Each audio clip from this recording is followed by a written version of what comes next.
Hello friends, welcome to the success केंद्रा।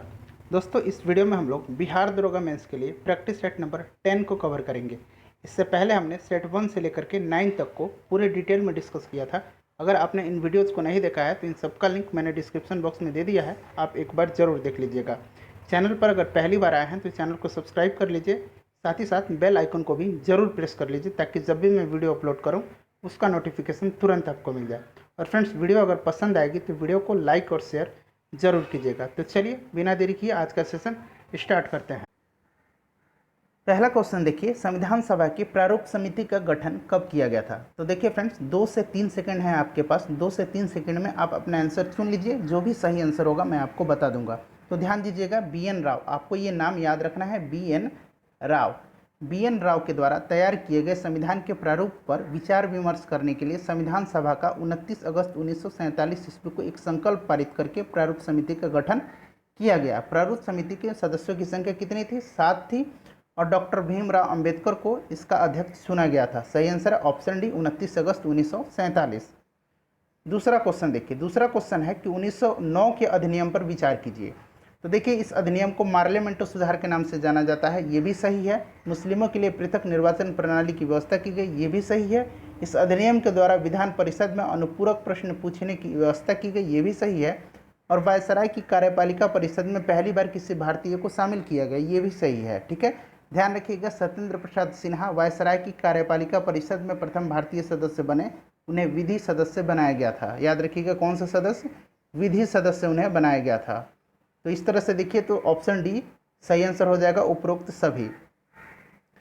तीसरा प्रश्न देखिए, प्रस्तावना संविधान निर्माताओं के मस्तिष्क की कुंजी है, सुप्रीम कोर्ट ने यह किस वाद में कहा था? तो सुप्रीम कोर्ट ने यह कहा था वेरुवाड़ी यूनियनवाद में। ऑप्शन डी सही आंसर हो जाएगा और ये 1960 में हुआ था, आपको ध्यान रखना है, इंपॉर्टेंट है। इसमें सर्वोच्च न्यायालय ने निर्णय दिया कि जहां संविधान की भाषा स्पष्ट नहीं हो वहां प्रस्तावना विधिक निर्वाचन में सहायता करती है। वेरुवाड़ीवाद में ही सर्वोच्च न्यायालय ने प्रस्तावना को संविधान का अंग नहीं माना, परंतु सर्वोच्च न्यायालय ने केशवानंद भारती बनाम केरल राज्यवाद, जो कि 1973 में जो सुप्रीम कोर्ट ने है, संविधान प्रस्तावना को संविधान का अंग मान लिया। ठीक है, और इसीलिए विधायिका यानी कि जो संसद है उसमें संशोधन कर सकती है, ध्यान रखिएगा। नेक्स्ट क्वेश्चन देखिए, चौथा प्रश्न कि विपक्ष के द्वारा सरकार के विरुद्ध अविश्वास प्रस्ताव लाने के लिए कितने सदस्यों का समर्थन अनिवार्य है? इंपॉर्टेंट प्रश्न है और पहले भी हम लोगों ने इसके बारे में चर्चा कर लिया है। तो देखिए, अविश्वास प्रस्ताव जो है केवल और केवल लोकसभा में लाया जाता है और इस पर कम से कम 50 जो सदस्य होते हैं उनका हस्ताक्षर अनिवार्य है। क्वेश्चन नंबर 5 देखिए, क्वेश्चन नंबर 5 है कि किस संविधान संशोधन में यह व्यवस्था की गई कि केंद्र तथा राज्य में मंत्रिपरिषद की सदस्य संख्या क्रमशः लोकसभा तथा विधानसभा की सदस्य संख्या का अधिकतम 15% होगा। इम्पोर्टेंट है। तो देखिए, ये किस में व्यवस्था की गई? 91वां संविधान संशोधन, जो कि 2003 में हुआ था, ध्यान रखिएगा, इम्पोर्टेंट है। और जहाँ बहुत ही कम सदस्य संख्या है, जहाँ विधानसभा में मान लीजिए 40 है, वहाँ मंत्रिपरिषद में कितने सदस्य हो सकते हैं? 12। याद रखिएगा, ठीक है, इम्पोर्टेंट है। और जी ये जो 91वां संविधान संशोधन है, ये दल बदल व्यवस्था में भी इसमें संशोधन किया गया था, केवल संपूर्ण दल के विलय को मान्यता प्रदान की गई थी इसके तहत। ठीक है, नेक्स्ट क्वेश्चन देखिए, क्वेश्चन नंबर 6। फ्रेंड्स, जितनी भी मैं बातें बता रहा हूँ आप जरूर ध्यान रखिएगा।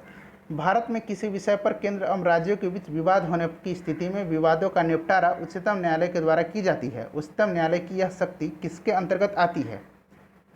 तो देखिए, उच्चतम न्यायालय के अंतर्गत आती है ये कौन सी? तो ये मूल अधिकारिता के अंतर्गत आती है, याद रखिएगा। ठीक है, इंपॉर्टेंट है। अगर बात करें अपीलीय अधिकारिता के अंतर्गत, तो मान लीजिए कोई उच्च न्यायालय आपको फैसला सुनाती है और उस आप फैसले के विरुद्ध सुप्रीम कोर्ट में जाते हैं, ये आता है अपीलीय अधिकारिता के अंतर्गत। परामर्शी अधिकारिता के अंतर्गत आता है, आपने आर्टिकल 143 में देखा होगा कि राष्ट्रपति जो है किसी सार्वजनिक महत्व के प्रश्न पर सुप्रीम कोर्ट से सलाह ले सकता है, परंतु उसे मानने के लिए बाध्य नहीं है, ये आता है परामर्शी अधिकारिता के अंतर्गत। रिट अधिकारिता के अंतर्गत आप जानते हैं कि उच्चतम न्यायालय को 5 प्रकार के रिट निकालने का अधिकार प्राप्त है अनुच्छेद 32 के तहत। क्वेश्चन नंबर 7 देखिए, क्वेश्चन नंबर 7 है कि संसद के दोनों सदनों की संयुक्त बैठक कब बुलाई जाती है?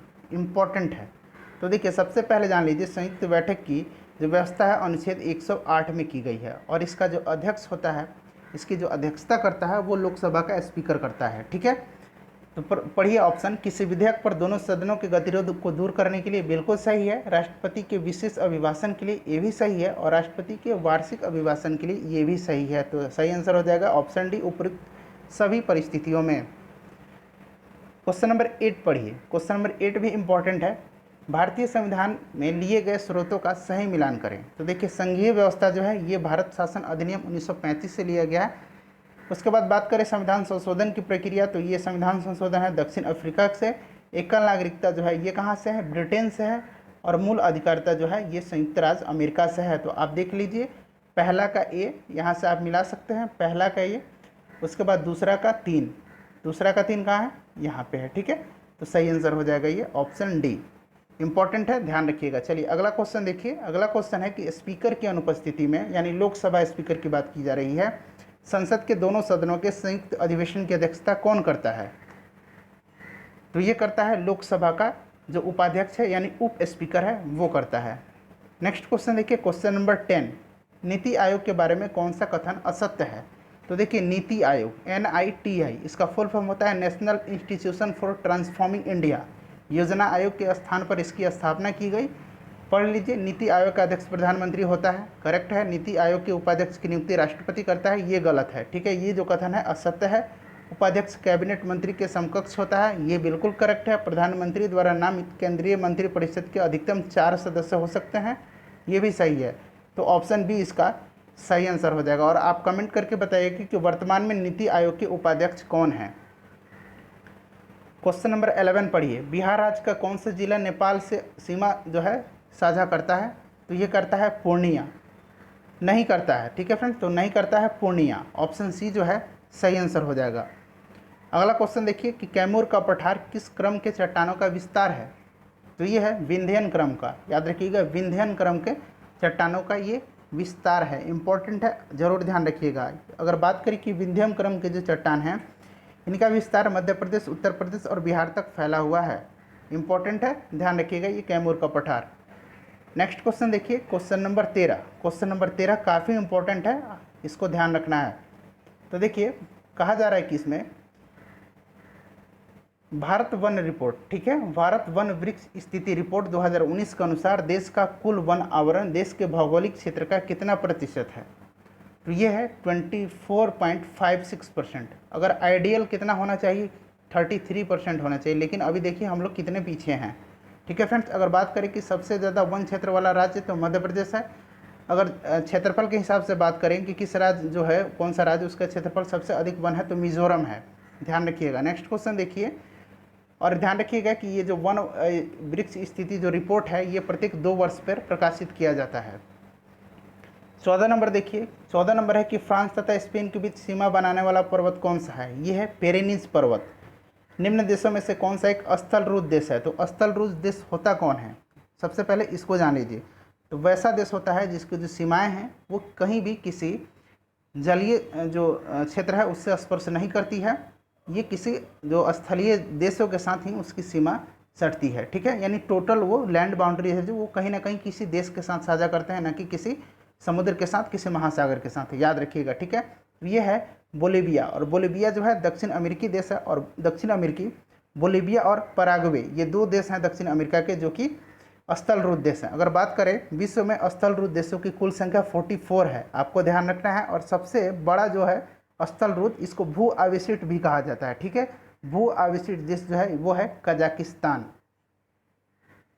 16 नंबर पढ़िए। 16 नंबर है कि सूची 1 को सूची 2 से सुमेलित कीजिए। अब देखिए, एक तरफ राजधानी दिया गया है और एक तरफ देश दिए गए हैं। तो देखिए, ब्राज़ील की राजधानी है ब्राज़ीलिया।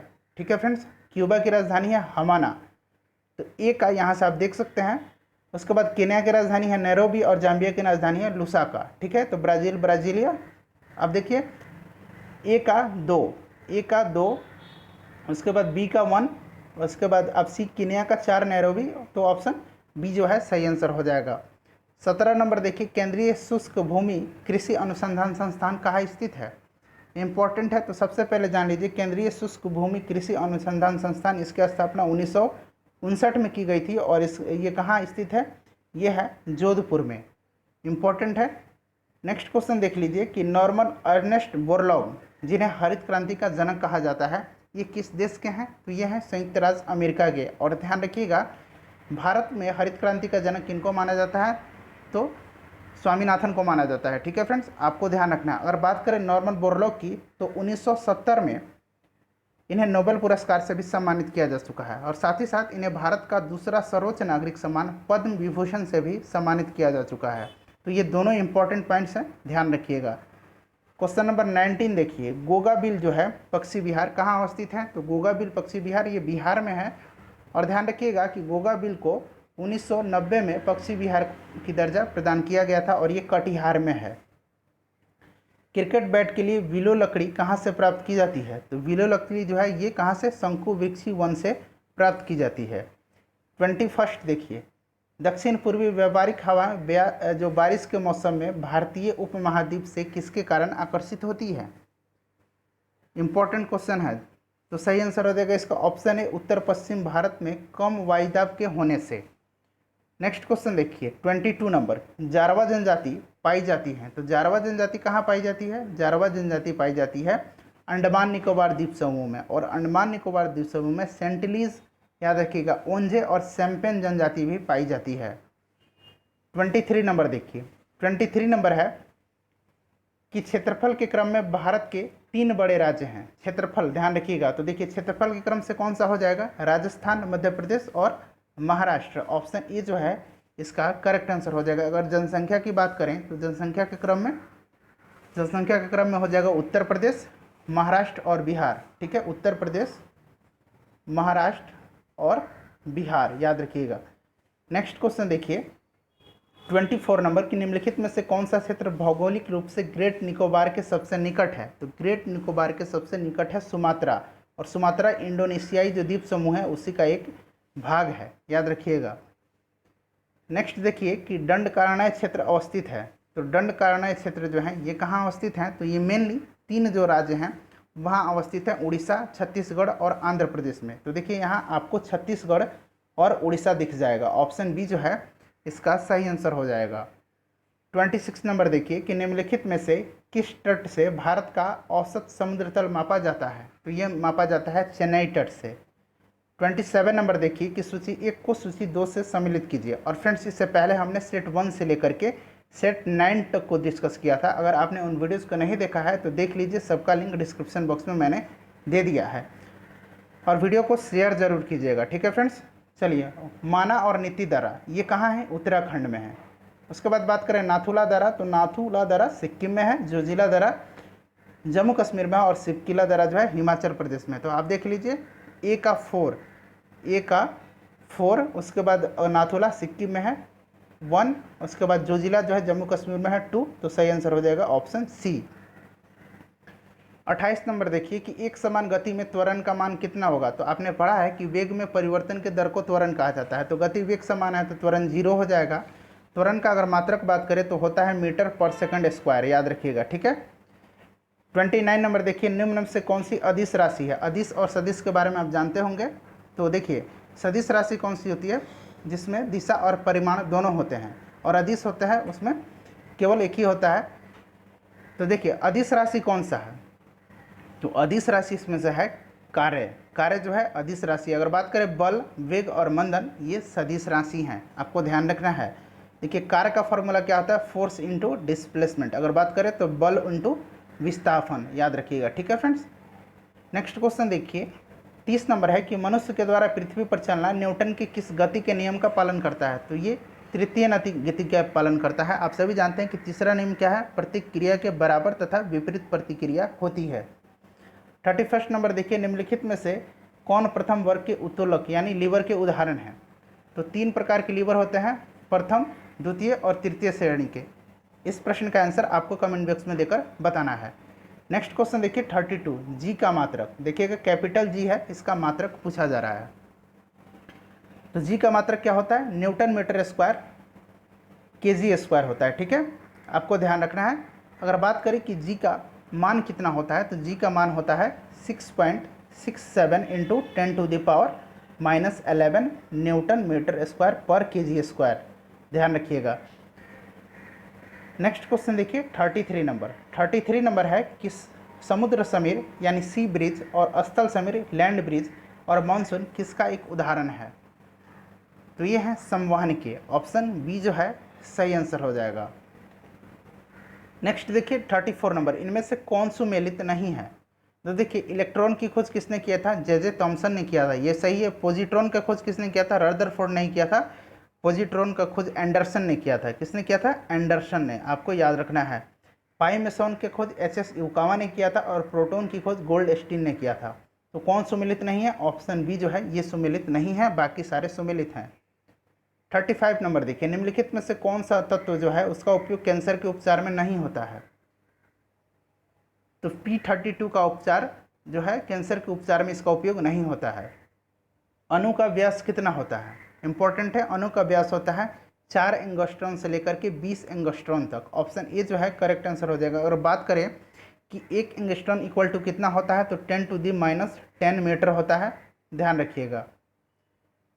37 नंबर देखिए, 37 नंबर है कि स्टील यानी इस्पात में कार्बन की मात्रा होती है। तो इस्पात में कार्बन की मात्रा कितनी होती है? 0.5 से लेकर के 1.5% तक। इम्पॉर्टेंट है। अगर बात करें कि 2 से लेकर के 2.5% तक, तो इसमें ढालवा लोहा में कार्बन की मात्रा होती है, ठीक है। उसके बाद बात करें 0.12 से लेकर के 0.24 तक, तो पिटवा लोहा में कार्बन की मात्रा होती है, ध्यान रखिएगा। नेक्स्ट क्वेश्चन देखिए कि किसेराइट किसका अयस्क है? किसेराइट जो है किसका अयस्क है? इंपॉर्टेंट है, किसेराइट है ये मैग्नीशियम का। ऑप्शन डी जो है सही आंसर हो जाएगा। और बात करें पोटेशियम का, तो याद रखिएगा कार्नेलाइट, ये पूछा जाता है कि कार्नेलाइट किसका अयस्क है? तो पोटेशियम का, आपको ध्यान रखना है खास करके इसका। 39 नंबर देखिए, एक कार बैटरी में प्रयुक्त विद्युत अपघट्य होता है, तो ये है सल्फ्यूरिक एसिड H2SO4। यूरिया किसके द्वारा रक्त से पृथक किया जाता है? तो यूरिया जो है रक्त से किडनी के द्वारा यानी गुर्दे के द्वारा पृथक किया जाता है। किडनी की कार्यात्मक इकाई क्या है? नेफ्रॉन है, याद रखिएगा। पूछा जाता है कि गुर्दे की कार्यात्मक इकाई क्या है? तो नेफ्रॉन। 41 नंबर सुमेलित कीजिए, माइकोलॉजी, ठीक है। माइकोलॉजी जो है ये कौकों का अध्ययन को कहा जाता है। फाइकोलॉजी है ये सवालों का अध्ययन को कहा जाता है। उसके बाद एंथोलॉजी जो है ये कहा जाता है फूलों की खेती को, और फ्लोरिकल्चर, माफ़ कीजिएगा, एंथोलॉजी है फूलों के अध्ययन को, और फ्लोरिकल्चर जो है ये फूलों की खेती को कहा जाता है। तो आप देख लीजिए, सही आंसर इसमें से मिला लीजिएगा। नेक्स्ट क्वेश्चन देखिए 42 नंबर, आधुनिक वर्गीकरण का पिता किससे कहा जाता है? तो ये कहा जाता है कार्ल लिनियस को। ऑप्शन बी जो है करेक्ट आंसर हो जाएगा 42 का। 43 नंबर देखिए, 43 नंबर है कि यदि किसी वस्तु का द्रव्यमान पृथ्वी पर 60 किलोग्राम है, तो इसी वस्तु का द्रव्यमान चंद्रमा पर कितना होगा? तो प्रश्न को ध्यान से पढ़िएगा। तो इसका सही आंसर, मुझे पता है कि आप लोगों ने कितना लगाया है, 10 लगाया, लेकिन ये गलत है। देखिए द्रव्यमान जो है पूछा जा रहा है, ठीक है, भार नहीं पूछा जा रहा है, तो द्रव्यमान चेंज नहीं होता है। तो सही आंसर हो जाएगा इसका ऑप्शन डी 60 kg ही होगा। अगर भार पूछा जाता तो कितना होता है चंद्रमा पर? पृथ्वी का 1/6, तब 10 होता है, ठीक है। तो सही आंसर हो जाएगा इसका ऑप्शन डी। कुत्ता में गुणसूत्रों की संख्या कितनी होती है? इंपॉर्टेंट है। तो कुत्ता में कितना गुणसूत्र होता है? 78 होता है। 46 जो होता है ये ह्यूमन में होता है, 64 जो होता है ये घोड़ा में होता है, और 80 जो होता है ये कबूतर में होता है, आप ध्यान रखिएगा।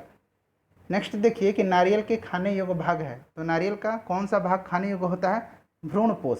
ऑप्शन सी जो है सही आंसर हो जाएगा। अगर मध्य भित्ति की बात करें तो आम जो है, आम का जो मध्य भित्ति हम लोग खाते हैं उसका जो खाने योग्य भाग होता है।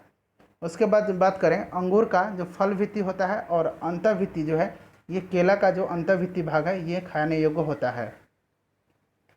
46 नंबर देखिए, प्रकाश संश्लेषण अभिक्रिया है, तो ये ऑक्सीडेशन और रिडक्शन दोनों प्रकार की अभिक्रिया है। तो ऑप्शन सी जो है सही आंसर हो जाएगा, अपचयन और उपचयन।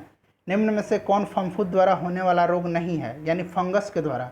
तो देखिए फंगस के द्वारा दमा भी होता है, एथलीट फुट भी होता है, और गंजापन भी होता है। लेकिन काला जर जो है ये प्रोटोजोआ के द्वारा होता है, यानी ये परजीवी के द्वारा होने वाला रोग है, ठीक है। खाज खुजली जो भी होता है ये फफूंद के कारण होता है। 48 नंबर देखिए, अब यहाँ से रीजनिंग के प्रश्न हैं। तो देखिए फ्रेंड, 5 पुस्तक ABCDE एक मेज पर रखी हुई है। प्रश्न को आप ध्यान से पढ़िएगा। यदि ए को, देखिए यहाँ ए है, पूछा कहा जा रहा है कि यदि ए को ई के नीचे रखा गया है, ठीक है, ई के नीचे है। उसके बाद कह रहा है कि सी को डी के ऊपर है, बी जो है ये बी को ए के नीचे रखा गया है, उसके बाद डी को ई से ऊपर रखा गया है, और यहाँ आप देख रहे हैं कि सी जो है ये डी के ऊपर है। तो सबसे नीचे कौन सा है? बी है, सही आंसर हो जाएगा ऑप्शन बी। 49 नंबर देखिए, बच्चों की एक कतार में मोनालिसा का क्रमांक ऊपर से 27वां है और नीचे से 51वां है। तो उसमें पूछा जा रहा है कि टोटल कितने बच्चे हैं उस कतार में। तो जब भी इस तरह का प्रश्न पूछा जाए तो आप फर्स्ट प्लस लास्ट -1 कर दीजिएगा। तो फर्स्ट प्लस लास्ट यानी 27 + 51 - 1, तो 27 51 कितना हो जाएगा? ये 78 हो जाएगा, और 78 में से जब -1 कर दीजिएगा तो 77 हो जाएगा।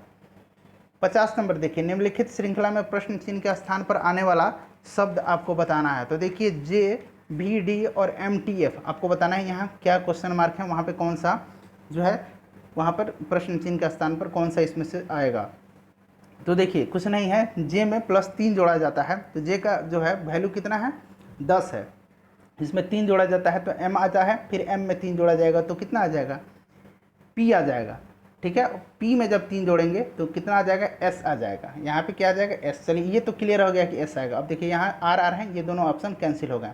उसके बाद यहाँ देखिए V में से 2 को माइनस किया जा रहा है, तो V का 22 होता है, इसमें से 2 माइनस किया जाता है तो B आ जाता है T। फिर T में से अगर 2 माइनस करें तो कितना आ जाएगा? R आ जाएगा। ठीक है, कितना आ जाएगा? T में से अगर हम 2 माइनस करें तो कितना आ जाएगा? R आ जाएगा। तो सही, इसमें देख लीजिए। उसके बाद यहाँ भी चेक कर लेते हैं एक बार। फिर आप R में से, यहाँ से आप माइनस कीजिए, R में से अगर माइनस करते हैं फिर 2, तो R का कितना होता है? 18, P आ जाएगा। तो सही आंसर हो जाएगा C। ठीक है, इसमें देखिए, इसमें जो है निम्न में से आपको गलत पद बताना है। देखिए ये सीरीज ऐसे चल रहा है, 1 3 2 5 2 7 और यहाँ आ जाएगा 9। ठीक है, उसके बाद देखिए 16 दूना 32, 32 दूना 64, तो यहाँ कितना होना चाहिए था? 8 होना चाहिए था, तभी तो 8 दूना 16, 16 दूना 32, 32 दूना 64, तो यहाँ 4 है, ये गलत है, यहाँ 8 होना चाहिए। ऑप्शन ए जो है गलत है। नेक्स्ट देखिए, यहाँ क्वेश्चन मार्क में बताना है कि कौन सी संख्या आएगी। तो देखिए क्या है, किया क्या गया है, ये 5 + 6 को मल्टीप्लाई 5 × 6 को मल्टीप्लाई करके डिवाइडेड बाई 2 किया गया है। तो देखिए 6 × 5 = 30/2 15, उसी प्रकार ये 5 का 20/2 10, 7 × 42/2 21। सही आंसर हो जाएगा ऑप्शन ए। 53 नंबर देखिए, 53 नंबर है, मैथ का क्वेश्चन है। देखिए 5 वर्ष पूर्व संगीता की माँ की उम्र संगीता की उम्र की तिगुनी थी। आसान क्वेश्चन है, आपको मैं सिर्फ आंसर बताते चलता हूँ। ठीक है फ्रेंड, तो 53 का कितना हो जाएगा? ऑप्शन डी हो जाएगा। सॉल्व कीजिएगा, अगर दिक्कत होगा तो आप कमेंट में क्वेश्चन नंबर बताइएगा, अगले वीडियो में मैं आपको बता दूंगा, क्योंकि काफ़ी लंबा समय हो जाएगा। उसके बाद देखिए 54 का सही आंसर हो जाएगा 8। ठीक है, ऑप्शन ए। उसके बाद यहाँ देखिए, इसको मैं समझा देता हूँ, जल्दी हो जाएगा। ये देखिए, ये एक बॉक्स है। ठीक है, यहाँ से देखिए, फिर एक बॉक्स यहाँ है, फिर एक बॉक्स आप यहाँ से देख सकते हैं, फिर एक बॉक्स यहाँ है।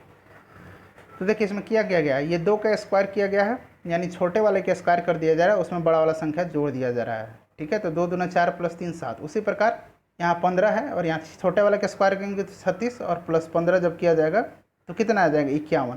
देखिए यहाँ 51 है। ठीक है, उसी प्रकार 12 का कितना हो जाएगा? 144, और इसमें 13 जोड़िए, कितना हो जाएगा? 157 हो जाएगा। यहाँ भी चेक कर लीजिए, 5 × 25 और 7 कितना हो जाएगा? 32। तो सही आंसर हो जाएगा इसका 157। ये भी आसान है, कुछ नहीं करना है। इसको किससे? cos a से डिवाइड कर दीजिएगा। ठीक है, ऊपर नीचे cos a से डिवाइड कर दीजिएगा, तो cos से cos कट जाएगा, इधर भी कट जाएगा। और sin बटा cos की वैल्यू कितना होता है? sin बटा cos 10 होता है, तो tan a की वैल्यू रखा गया है, यहाँ पुट कर दीजिएगा, तो कितना आ जाएगा? 1/6 इसका आंसर आएगा।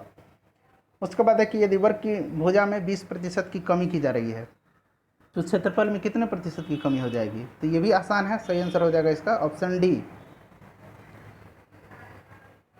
उसके बाद देखिए 8 मीटर लंबी 6 मीटर ऊंची, क्वेश्चन को पढ़ लीजिए, इसमें भी समय लगेगा, वीडियो को पॉज कीजिए और पढ़ लीजिए। सही आंसर इसका कितना हो जाएगा मैं बता देता हूँ, 58 का सही आंसर हो जाएगा ऑप्शन सी।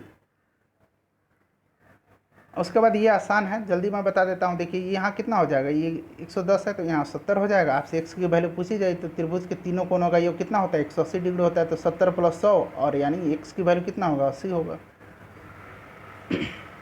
माफ़ कीजिएगा, देखिए 60 नंबर देखिए, इसमें इकाई अंक आपको बताना है। तो कुछ नहीं करना है आपको, 100 जो है इसको 4 से डिवाइड कर दीजिए, ठीक है। 4 से डिवाइड जब कीजिएगा तो कितना आ जाएगा, करके देख लीजिए।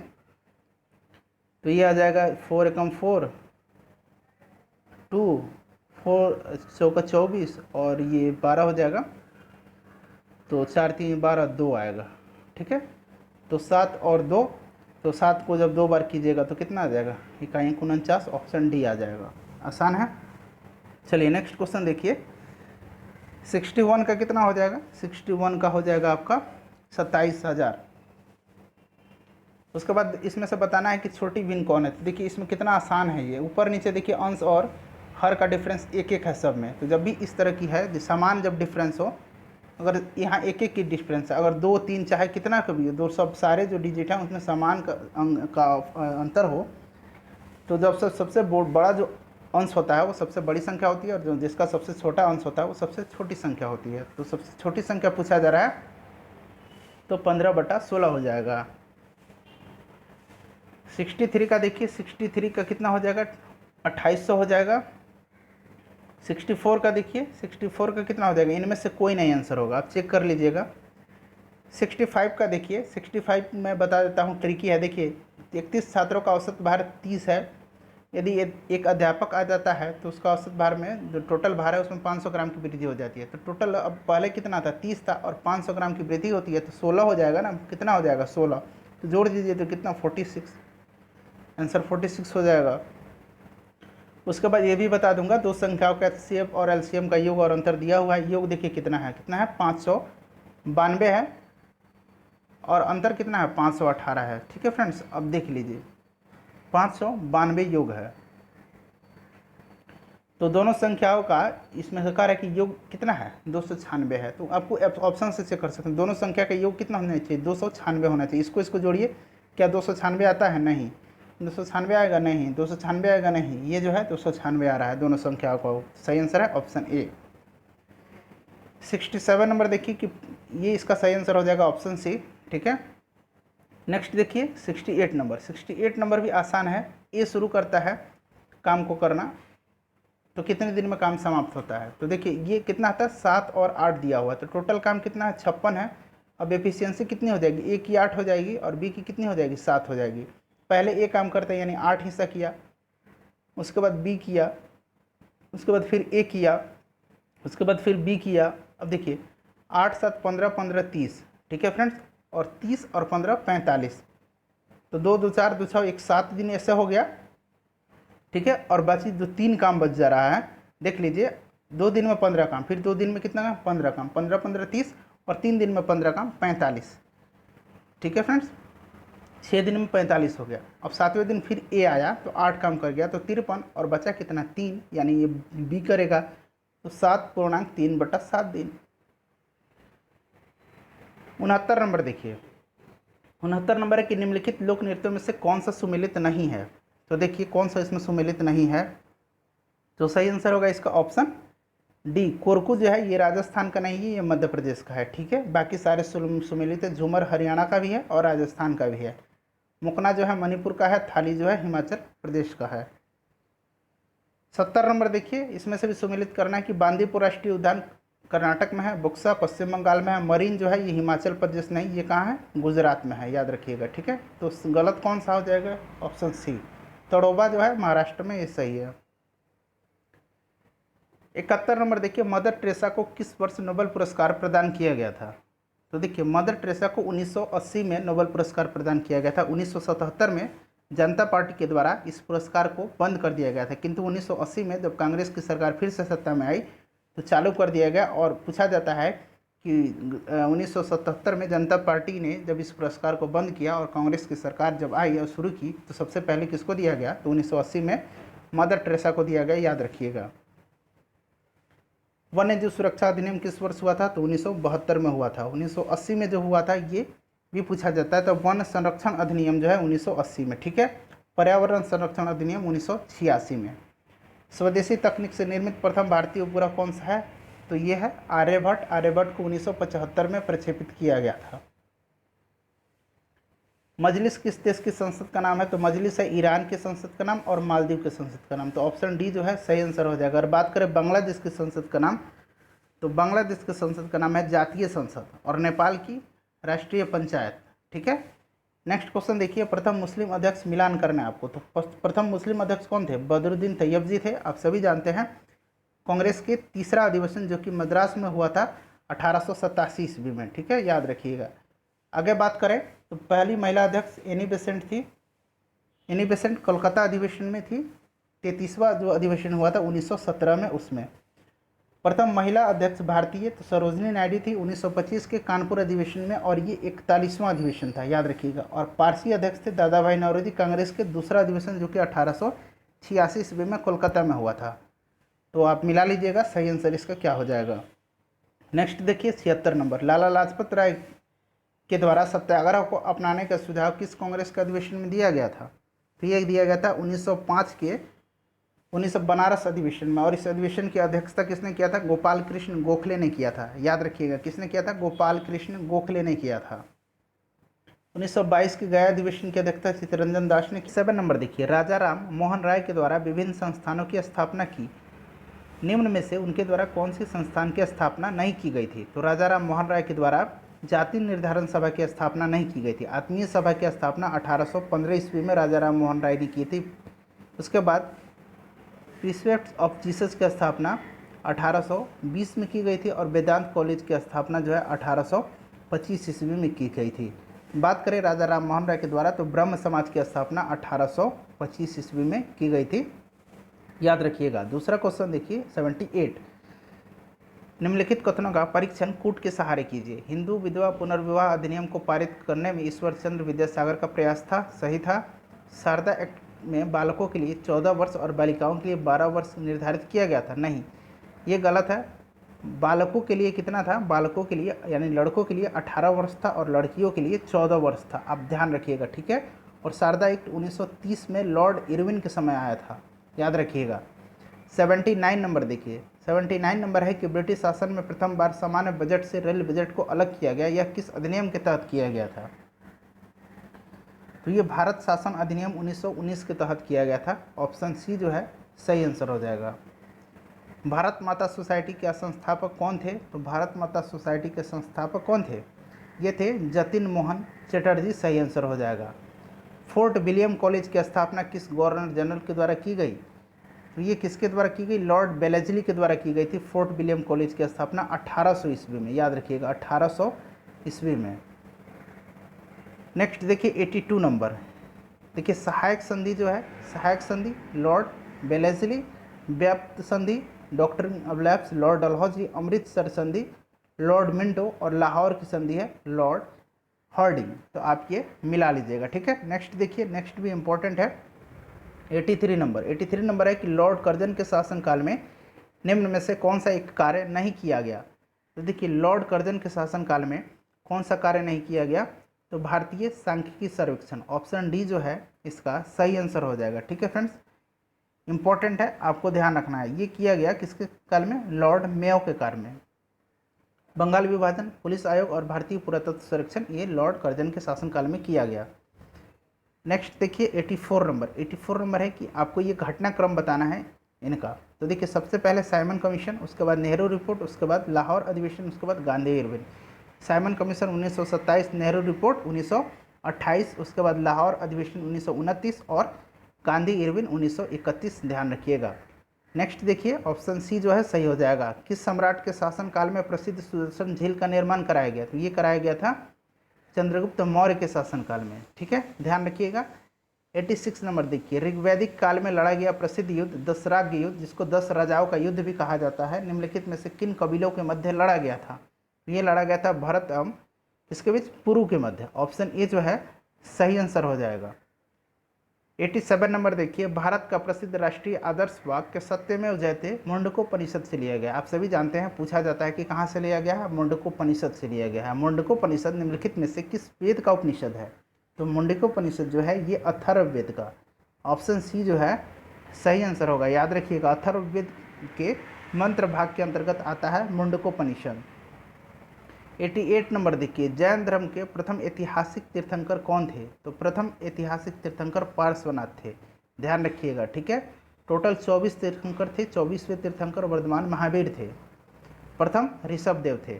89 नंबर देखिए, निम्नलिखित में से किस शासक ने कविराज मार्ग की रचना की थी? तो कविराज मार्ग की रचना जो है ये अमोध वर्ष ने किया था। और अमोध वर्ष कहाँ का था, किस शासन का, किस राजवंश का था? राष्ट्रकूट वंश का, याद रखिएगा। 90 नंबर देखिए, बौद्ध साहित्य को त्रिपिटक कहा जाता है। त्रिपिटकों का संकलन बुद्ध के परिनिर्वाण के उपरांत आयोजित विभिन्न बौद्ध संगतियों में किया गया। निम्नलिखित में से कौन त्रिपिटक एवं संबंधित विषय का सही मिलान है? तो देखिए, सूत्र पिटक जो है ये गलत है। सूत्र पिटक जो है ये बुद्ध के धार्मिक विचारों एवं उपदेशों का संग्रह है। विनय पिटक सही है, ये बौद्ध भिक्षुओं के लिए अनुशासन है। और अभिधम पिटक जो है ये है बौद्ध भक्तों की दार्शनिक व्याख्या। तो सही आंसर हो जाएगा ऑप्शन बी, ठीक है, ये ऐसे मिलान है, ध्यान रखिएगा। 91 नंबर देखिए, यूएनडीपी ने पहली बार मानव विकास रिपोर्ट किस वर्ष प्रकाशित किया था? तो सबसे पहले देखिए, UNDP united nation development programme 1990 में पहली बार मानव विकास रिपोर्ट जो है प्रकाशित किया था। और ध्यान रखिएगा, इसको जो प्रकाशित करने में किसने विकसित किया था इस रिपोर्ट को? तो पाकिस्तान के अर्थशास्त्री महबूब उल हक के द्वारा विकसित किया था मानव विकास रिपोर्ट। नेक्स्ट क्वेश्चन देखिए कि जब किसी मुद्रा के मूल्य में किसी विदेशी मुद्रा के समकक्ष आधिकारिक तौर पर मूल्य ह्रास कर दिया जाए तो वह यह है। तो क्या है ये? 92 का हो जाएगा ऑप्शन बी, अवमूल्यन। नेक्स्ट देखिए कि घाटे की वित्तीय व्यवस्था का अर्थव्यवस्था पर क्या प्रभाव पड़ता है? तो ये मुद्रा आपूर्ति में वृद्धि होती है। राष्ट्रीय सुरक्षा मिशन NFSM की शुरुआत किस वर्ष की गई थी? तो कब की गई थी? 2007 में की गई थी, ध्यान रखिएगा, काफ़ी महत्वपूर्ण है, पूछा जा सकता है। 95 देखिए कि निम्न में से कौन मौद्रिक नीति का गुणात्मक उपकरण नहीं है? तो देखिए, खुले बाजार की जो प्रक्रिया है ये गुणात्मक उपकरण नहीं है, ये है मात्रात्मक उपकरण, याद रखिएगा, ये मात्रात्मक उपकरण है। 96 नंबर देखिए, महमूद गजनी का भारत पर किया गया सर्वाधिक प्रसिद्ध आक्रमण सोमनाथ के विरुद्ध था। सोमनाथ के विरुद्ध इन्हें 1025 में आक्रमण किया था। और यह कौन सा आक्रमण था उसका? तो ये था 16वां आक्रमण। गजनी ने टोटल 17 बार आक्रमण किया था। 17वां आक्रमण जो था ये जाटों के विरुद्ध था और ये भारत में उसका आखिरी आक्रमण था, याद रखिएगा। नेक्स्ट देखिए, कुतुबुद्दीन ऐबक के द्वारा गुलाम वंश की स्थापना 1206 में की गई थी, ध्यान रखिएगा, ठीक है फ्रेंड्स। इसमें से कौन सा कथन ऐबक के विषय में सत्य नहीं है? तो ऐबक का राज्याभिषेक लाहौर में हुआ था, करेक्ट है। इतिहास मिनहाज ने उसे हातिम द्वितीय कहा था, ये भी सही है। ऐबक ने शेख ख्वाजा कुतुबुद्दीन बख्तियार काकी की स्मृति में कुतुब मीनार का निर्माण करवाया था, ये भी सही है। इस पॉइंट को आप ध्यान रखिएगा, ठीक है फ्रेंड्स। और जो पॉइंट सी है इसको, ऐबक का मकबरा दिल्ली में स्थित है, नहीं, ये जो है गलत है। तो सही आंसर हो जाएगा इसका ऑप्शन डी, लाहौर में है, याद रखिएगा। 98 नंबर देखिए, गयासुद्दीन बलबन ने अपने विद्रोहियों के प्रति लौ एवं रक्त की नीति अपनाई थी। इस नीति का अर्थ क्या है? इस नीति का अर्थ है विद्रोहियों की हत्या कर उनकी स्त्री और बच्चों को गुलाम बना लेना। सही आंसर है ऑप्शन डी। 99 नंबर देखिए, निम्नलिखित में से किस सुल्तान को ने द्वितीय सिकंदर की उपाधि धारण की थी? तो द्वितीय सिकंदर की उपाधि जो है अलाउद्दीन खिलजी ने धारण किया था। और याद रखिएगा कि अलाउद्दीन खिलजी जो था इसने मूल्य नियंत्रण प्रणाली लागू किया था और अस्थायी सेना रखने का भी इसने व्यवस्था किया था। मूल्य नियंत्रण या फिर बाजार नियंत्रण प्रणाली, दोनों ध्यान रखिएगा। नेक्स्ट देखिए, 100 नंबर है कि सल्तनत काल में जो भूमि सीधे केंद्र के नियंत्रण में रहती थी एवं उसकी समस्त आय सीधे शाही कोष में भेजी जाती थी, उसे क्या कहा जाता था? तो उसे क्या कहा जाता था? उसे कहा जाता था खालसा भूमि। ऑप्शन डी जो है सही आंसर हो जाएगा। आपसे मैं एक प्रश्न पूछता हूँ, आप बताइएगा कि तुगलक वंश का संस्थापक कौन था? ठीक है, तुगलक वंश का, इसका आंसर आपको कमेंट में देकर बताना है, क्योंकि ये पूछा जाता है तुगलक वंश। मुझे उम्मीद है कि वीडियो आपको पसंद आई होगी। और फ्रेंड्स, अपना जो भी आपका राय है वो कमेंट बॉक्स में लिखकर ज़रूर बताइएगा। वीडियो पसंद आई है तो लाइक कर दीजिए, इसे ज़्यादा से ज़्यादा शेयर कीजिए। और हमारा सेट नंबर 1 से 9 तक जो है उसका लिंक डिस्क्रिप्शन में है, ज़रूर देख लीजिएगा परीक्षा से पहले। मिलते हैं नेक्स्ट वीडियो में। Thanks for watching.